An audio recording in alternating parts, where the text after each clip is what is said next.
recording another first impression about some miniatures that have come through my door. Now, I need to give you some context to what's going on. Last time I mentioned in the last video when I was looking at the Bloodmore from Khurasan Miniatures, I said that Khurasan had provided as support towards a project that I'm working on, and I am going to record a video very soon telling you more about what that is. But there's quite a few manufacturers that have committed to giving me just some modest support in getting this project off the ground, and one of those is Khurasan Miniatures. I hope I'm pronouncing that right. I think that's how they pronounce it. They are a US-based manufacturer of science fiction and fantasy miniatures with a particularly strong 15mm range, but they also have a small 28mm and 6mm ranges. But I've been in touch because one of the things that Khurasan really have is a nice range of dinosaurs, monsters and aliens, and that's particularly relevant to the project that I'm working on. Again, I'll tell you more about that later, but here is Khurasan's package came through my door. Now, I've cheated a little bit because part of my arrangement with them was I wasn't 100% sure what I was going to get. So rather than just open this totally blind, I have already unsealed it. I've had a peek inside just to give myself a sense of what is in there so that I'm not taken totally by surprise. So I'm going to open it up now for you. We'll have a look inside, and then we'll have a look at the individual contents piece by piece. Packaged up and stapled shut in a plastic package with a cast metal base. We've got resin, just to strike a contrast. I believe this is a resin. Says King Tramior. I thought it's some sort of dinosaur again, I thought. Ooh, interesting. No, this is a bit more alien-y, I think. Interesting. I've not seen this on their website, so I look forward to taking that apart and seeing how that fits together. It looks like some sort of multi-legged creature. We shall see. Then we've got... Oh, these are really interesting. These, again, I didn't really see these on the website. They've taken the initiative to send these to me. These are multi-legged alien monsters, which are going to be perfect for my project. They kind of look like mutant beasts, which is exactly what I'm looking for. We have some, is it safe to call them, I think we call them space demons for intellectual property reasons. We have some large space demons. Now these are from their 6mm range. So this is a sort of a alien queen? No, a large space demon mother. Something like that. How's that? Then we've got some small ones in 6mm. So we've got some 6mm space demons. Oh, more 6mm space demons. Lovely, got a nice selection of those. Ooh, that's interesting. That is Ankylosaur, I think, if I'm knowing my dinosaurs. We've got a 15mm Ankylosaur, and this is my favourite so far. Well, I'm assuming, actually from the size of it, that it's a 28mm Komodo dragon. At 15mm, this is an enormous Komodo dragon, and given that my project is actually going to be working at 6mm, absolutely right up my street, this is a monstrous Komodo dragon at 6mm, so really happy to see that turn up. And then something big. Ah, this is King Tramior. So these obviously go with the feet. So I love doing this blind. Never quite sure what I'm going to get. Get the scissors out.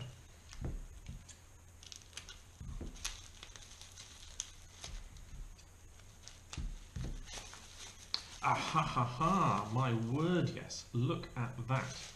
So we have a giant alien bug creature. Is that clear on the camera? There we go. Giant alien bug creature in resin. So clearly marked on the feet, you won't be able to see it there, but just take my word for it, that we've got left 1, 2, 3 and 4 and right 1, 2, 3 and 4 clearly marked on the feet there. Nice casting. There's a fair amount of resin flashing around this, but the casting is very solid. I'm guessing, and just guessing here, that this may be from a 3D sculpted design. If so, excellent. And then we've got all the feet to go on the bottom and some sort of monstrous toothy faced head that's going to go on the front there. So what we've got is a nice big alien bug creature, which again at 28mm would be pretty intimidating. At 15mm would be absolutely enormous, but for the purposes of this project, this is an absolutely huge alien monster. This is, for those of you that are familiar with the Horizon Wars rules, we're talking Presence 6 here, definitely. That's a Presence 6 alien monster. I'll just see if there's anything else, but I think that's the lot. Nope, that is the lot. So I'm going to cut away now, and we'll come back in a second and look at all of these in a little bit more detail. Okay, let's start simply and work our way on. So we will begin with the Ankylosaur. If I do get any of the names of the dinosaurs wrong, by the way, please do let me know. So it's a straight up stapled plastic pocket, nothing of any value or keeping point. The Ankylosaur is in white metal. It's a rotund creature with a distinctive expression. He looks a pretty disgruntled chap. I'm thinking maybe this isn't an Ankylosaur, but it is a similar related species. He's got the heavy-weighted tail, the armoured back, short legs. There is still detail on the stomach. You'll notice there's some sort of discoloration on the stomach. I've got a teeny bit on the feet and a bit on his tail. The mould lines, however, there is a mould line, but it's really quite hard to pick out. It's probably easiest to see down his front leg here. Goes across his chest, back down the other foot, and then at that point I lose it. So I'm not sure where the mould has been cut. Oh, it picks up here again at the back leg. Wherever the mould has been cut, it's been done very well. It's quite concealed by the sculpt itself. The mould lines are not distinct. If you're not a craft knife between the legs to cut away the flash, and this will be sorted.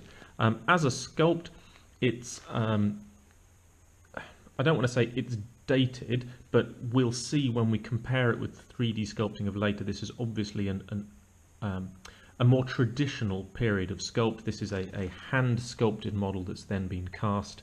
So the detail is the kind of thing that a competent sculptor can deliver by hand rather than with the assistance of a computer.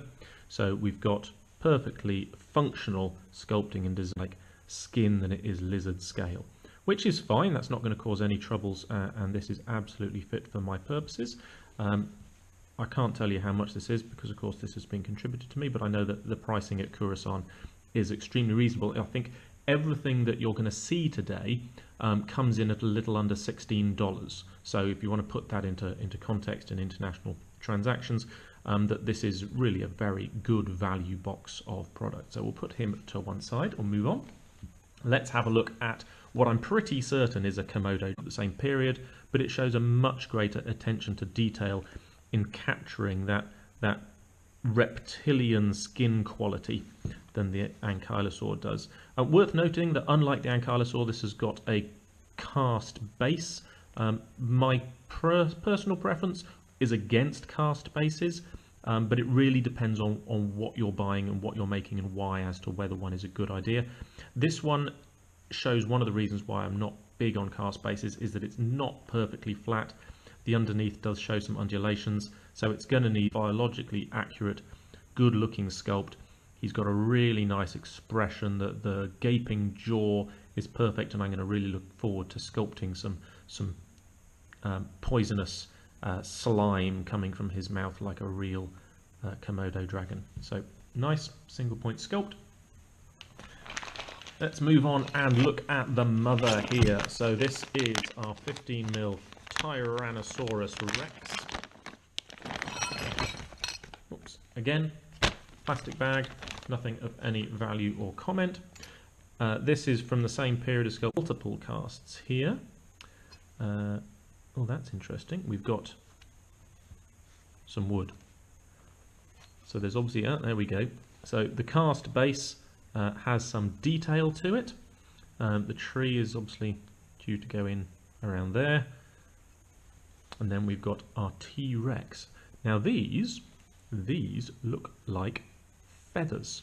And anybody who knows their modern dinosaurs will know that feathers are a thing that T-Rex probably had, although to what extent and what they looked like we're still not quite sure.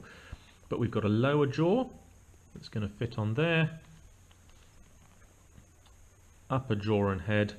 Clearly the fit here, again, talking about the dating of these sculpts, put that to one side so you can see clearly, the fit between body and head is a long way from perfect. It's not the kind of fit that we tend to expect from our modern 3D sculpts. This is very much within the parameters of the industry as it was sort of 10 years ago or so, or before that, right back to the 70s. So we shouldn't be surprised that that fit isn't great, with some either pinning, or I like to use a special glue that really avoids needing to pin.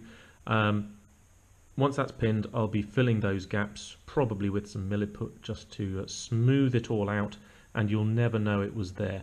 But it is interesting to note that when you're buying older sculpts, you're not going to have that very, very smooth natural fit that you see from the modern computer designed pieces. Other than that, we see some similarities again with the Ankylosaur where we began. So there are areas of detail sculpting which are really lovely. They've obviously used a press tool in the original sculpt to get these nice texture on the skin, but there are large portions of the skin which aren't really sculpted beyond smooth. It's giving the impression here. These spines are interesting. I don't know if spines are a feature on Tyrannosaurus Rex. I didn't really think that they were, but I could easily be wrong. Similar with these nodules, they are something I have seen on some depictions of Tyrannosaurus Rex. I don't know how accurate they are to modern, what's the word, paleontology, that's the word, paleontology, but they look absolutely fine, and for my purposes they're going to be absolutely accurate. Of course he's got his tiny little arms. You do know there's an interesting fact, we always make fun of T-Rex for those arms, but they were incredibly strong by comparison to a human. He could comfortably have picked smaller dinosaurs up off the ground with those arms, because we forget just how powerful the rest of him is, that the arms look tiny, but he is in fact very, very strong. The feet I particularly like. They've really got the scaly, clawed, bird-like nature of the T-Rex feet, which give it that pace. And as you can see, he is, I say he, might be a female T-Rex, I'm not sure. It's got the breast, that's the bird bone rather than being any kind of genitalia. I have no idea, but he's in a running pose. But the question is, where do the feathers go? And I'm genuinely not sure. I will have to go back and have a look at Khurasan's website to work out precisely where those feathers are supposed to attach, and decide whether I'm going to use them or not. Don't know at this point. I might not. We'll see. Not sure about the tree. As I say, I probably won't use the cast base. I think it would probably be better in the context of what I'm doing with this model to give him an independent, separate base. But all in all, this is a hefty piece of metal. You know, if you are an old school gamer and you like your metal miniatures and you like your miniatures on the table to have a real sense of weight and presence to them, this is going to make you very happy. This is a big, heavy miniature. So that's T-Rex. Let us look next at these creatures. Now, I don't think I even saw these on Khurasan's site, so to get them is a real treat, because these really are up the streets of what I'm looking for. So we've got 4 individual models within, and as you can see, a multitude of parts. These peculiar bits, these are the monster's heads. Now they are, what's the best way to show it to you so you can see on the camera? These are fanged teeth with these kind of claw tentacles around the outside, something that could well be eyes on either side. And then the separate part that they have are the legs. So if we look at an example here, the legs will fit on the side there, and the head, which is deeply recessed, will end up going on the top there. So what we've got here is a sort of a 6-legged mutant bull cow creature with a kind of leech head. And I don't know what this is in the Khurasan range, but this is exactly what I'm looking for, this kind of giant mutant creature that looks like it's related to an earth creature but has got this mutated, unpleasant alien look to it. This is exactly what I'm after. These are pretty freaky creatures. not very useful, I would say, if you're a 28mm person. I think their bovine, their essential bovine structure is going to make them look a little bit odd, out of place at 28mm. At 15mm, however, these are going to be a very intimidating alien species or some sort of post-apocalyptic mutant race, but not, individually they might be prey to human explorers or adventurers, but in a pack of 4 or so, they're going to be a really dangerous looking threat. So I like these miniatures very much. So 4 of those. Before we get to the big one, let's have a look at some space demons. So this is the space demon mother, I think, mother creature. She is 4-armed, so we've got 4 arms. Yep, you can see 2 pairs of arms on each side. So that's 1 arm, 2 arms on the other side, 3, 4. We've got a long tail, quite flashy on the end of the tail, so it's quite hard to tell. Oh, there we go, I can see it now. If you look on this side, we can see more clearly that this is a sort of scorpion sting on the end of the table with a lump of flash that's going to need to come off there. And of course, a familiar to popular culture, long skull with no visible eyes, possibly some fangs at the front of the mouth. You'll have noticed that this one comes with an extra piece. This goes somewhere like, yes, on the back like that. It's a sort of a crest to make this miniature stand out on the tabletop. This one here, meanwhile, is similar but without the crest. So this gives you 2 miniatures, both 4-armed, sting-tailed, one with a crest, one without. So it kind of gives you 2 large alien creatures. At 15mm, this would make a perfectly decent alien attacker. So we've got 1 basic alien and 1 sort of elite or mother alien. But at 6mm, these become giant creatures. And we're talking, this one interestingly has a more elaborate headpiece than its fellow with the crest. So they both work as kind of headquarters, command or master models. So we've got those are the 2. I'm going to keep those out in picture now because I will get the 6mm space demons out for us to have a look at.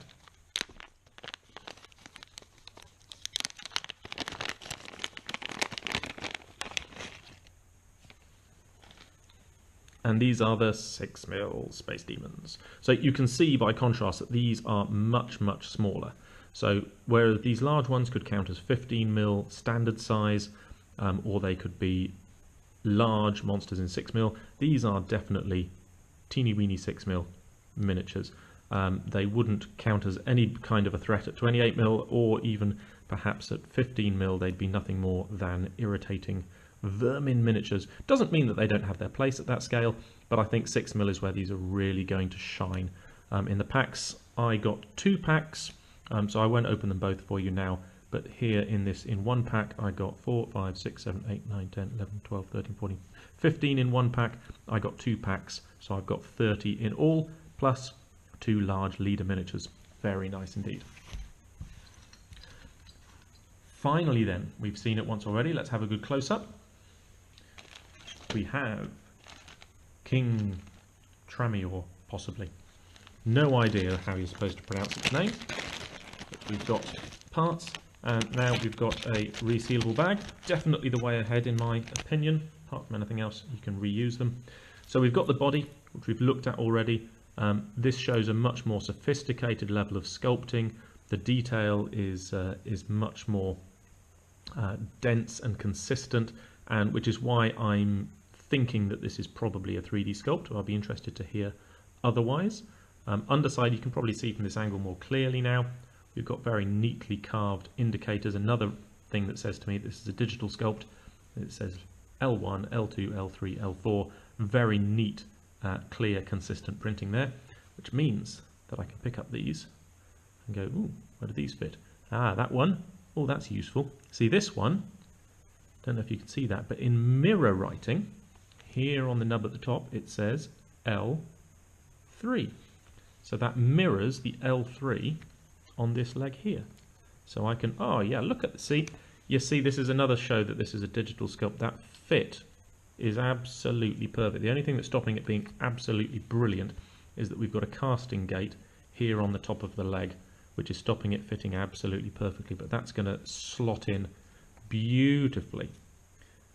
And we've got L4 going to go there, and there you can see how the feet are going onto this creature. So 8 feet in all, but let's have a look at the monstrous head. Now, there are casting gates at the front, so it's a little bit harder for me to work out what goes where, but that, yeah, so that's going there. And then we've got a lower jaw down here. Ooh, that's looking nice. Can you see the shape of that mouth? Ooh, don't know if that's holding in the sculpt. Let's show it this way.